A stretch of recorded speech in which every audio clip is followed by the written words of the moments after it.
Dans Afrique, nous nous intéressons au génocide rwandais et ses conséquences 25 ans après. Nous allons d'abord dans le nord-est du pays à la rencontre de Joseph Kabalindwi. Cet ex-rebelle Hutu a fui en 1994 pour se réfugier dans les forêts du Congo voisin. De retour au Rwanda, il tente de réintégrer la société. Nous dressons ensuite le portrait de Toman Tashutimwe. Ce fermier Tutsi est un symbole de la réconciliation. Après le génocide, il a tenté à tout prix de renouer le dialogue avec les Hutus. Mais tout de suite, les titres de l'actualité. 1 millier de personnes ont célébré mercredi la démission du président algérien Abdelaziz Bouteflika dans les rues de la capitale après 6 semaines de contestation populaire. Mais les manifestants ne se contenteront pas du départ d'un seul homme. Nous avons gagné la bataille, mais nous n'avons pas gagné la guerre. Il y a encore du travail. À présent, le rôle des institutions est de juger. La justice doit faire son travail. Bouteflika, âgé de 82 ans, a remis sa lettre de démission au chef du Conseil constitutionnel. C'est désormais Abdelkader Ben Salah, président du Conseil de la Nation, qui assure l'intérim. Sa première mission, organiser une élection présidentielle dans un délai de 90 jours. Une campagne de vaccination contre le choléra a été lancée mercredi dans la ville de Beira, au Mozambique, 3 semaines après le passage meurtrier du cyclone Idai. Les ONG espèrent vacciner près de 900 000 personnes contre cette maladie, qui a déjà tué 2 personnes au Mozambique et en a contaminé plus de 1700.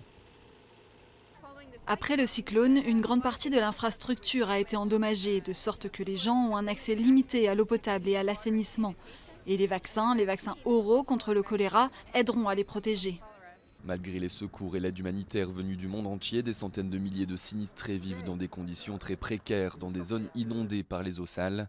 Le cyclone Idai a officiellement fait 598 morts au Mozambique et 268 morts au Zimbabwe. Le président sénégalais Macky Sall a prêté serment mardi pour un second mandat à la tête du pays. Il a remporté la présidentielle du 24 février dès le premier tour avec plus de 58% des suffrages. Je renouvelle par conséquent mon appel au dialogue sans exclusive. Un dialogue constructif et ouvert à toutes les forces vives du pays. Pour les 5 prochaines années, Macky Sall sera attendu sur plusieurs chantiers, dont la poursuite du plan Sénégal émergent lancé en 2014, censé relancer l'économie du pays. Les habitants de Béni, dans l'est de la République démocratique du Congo, peuvent enfin voter après le report des élections dans la région fin décembre, en raison de l'épidémie Ebola et des groupes armés. Ebola n'est même pas encore fini. Ebola est toujours, ça se vit toujours en ville et à territoire. Mais voilà que nous sommes en train de voter. Et nous ont volé notre choix de voter le président. Les électeurs ne votent cependant que pour les législatives nationales et provinciales et non pas pour la présidentielle. Aucune conséquence donc sur l'élection de Félix Tshisekedi. Plusieurs milliers de personnes, dont une majorité de catholiques venant d'Afrique subsaharienne, ont assisté à la messe de dimanche dernier dans un stade de Rabat, à la fin de la visite du pape François au Maroc. C'est un événement très spécial car tout est mélangé, toutes les religions sont mélangées, donc il y a une belle ambiance et je trouve ça très bien de partager les religions ensemble. Durant l'office, le pape François a mis en garde ses fidèles contre le prosélytisme. Au Maroc, 99% de la population est musulmane, les Africains subsahariens constituant une grande partie des 30 000 membres de la communauté catholique du pays. Joseph est un ancien membre du FDLR, un groupe rebelle qui a pris part au génocide rwandais. En 1994, après les massacres, les membres de ce groupe ont dû fuir le Rwanda pour se réfugier au Congo voisin, dont il hante les forêts denses depuis un quart de siècle.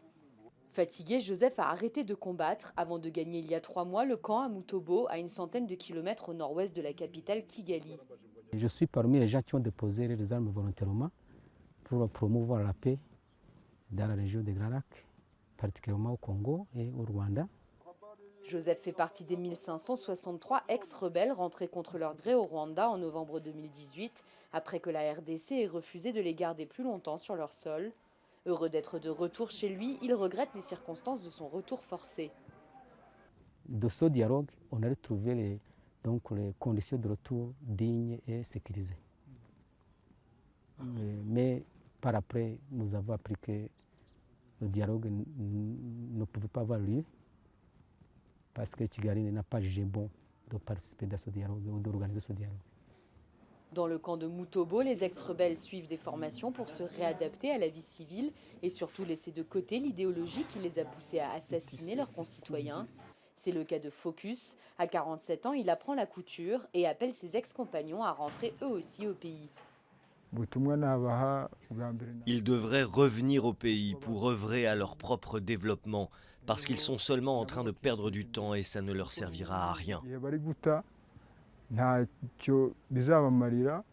Depuis sa création en 1997, la commission de démobilisation et de réintégration qui gère Mutobo a pris en charge 11 000 anciens combattants.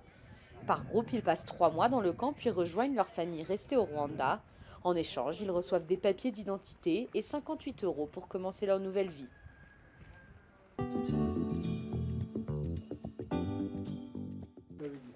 Thomas vit à Mutete, à 40 km au nord de Kigali. Dans son village, ce père de 5 enfants est très respecté. Pour tous, ici, c'est la figure de la réconciliation. En 1994, lorsque le génocide a lieu au Rwanda, tuant plus de 800 000 personnes, majoritairement au sein de la minorité Tutsi, tous ses proches ont fui sauf lui. Je ne voyais aucune raison de partir, parce que c'était mes voisins, mes amis, des gens avec qui je partageais tout. Pour moi, c'était inimaginable qu'ils essaient de me tuer. Pourtant, Thomas a perdu la quasi-totalité de sa famille assassinée. Mais très vite, ce fermier s'est senti investi d'une mission, celle de la réconciliation. Renouer à tout prix le dialogue entre Hutu et Tutsi à travers l'Église. Il ira même jusqu'à épouser une Hutu en 2002. Tout le monde pensait que j'allais épouser une survivante. Mais j'ai choisi quelqu'un d'une ethnie différente. C'était une décision personnelle. Personne ne m'a forcé. C'était mon choix et c'était une étape cruciale.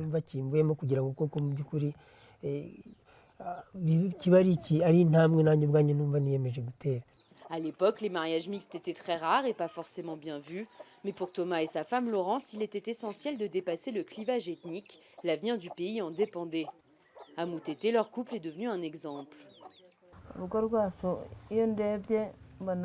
Ils voient notre foyer comme un modèle et regardent comment on se conduit au sein de la communauté.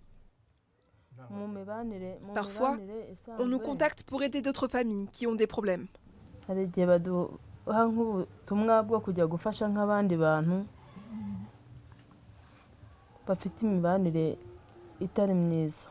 La loi interdit désormais toute mention de l'appartenance ethnique dans la vie publique, un premier pas vers la réconciliation des cœurs et des esprits, même si les vieilles habitudes tardent parfois à s'estomper totalement. Ces détenus ont participé dimanche à un concours de talent dans la prison à moyenne sécurité de Kodiaga, dans la ville de Kisumu, au Kenya.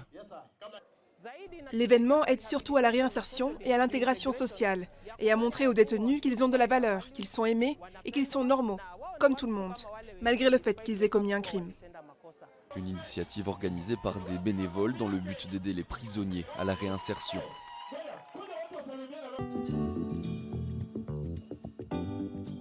L'équipe sud-africaine de football féminin a commencé sa préparation pour la Coupe du Monde de football en France qui débute en juin.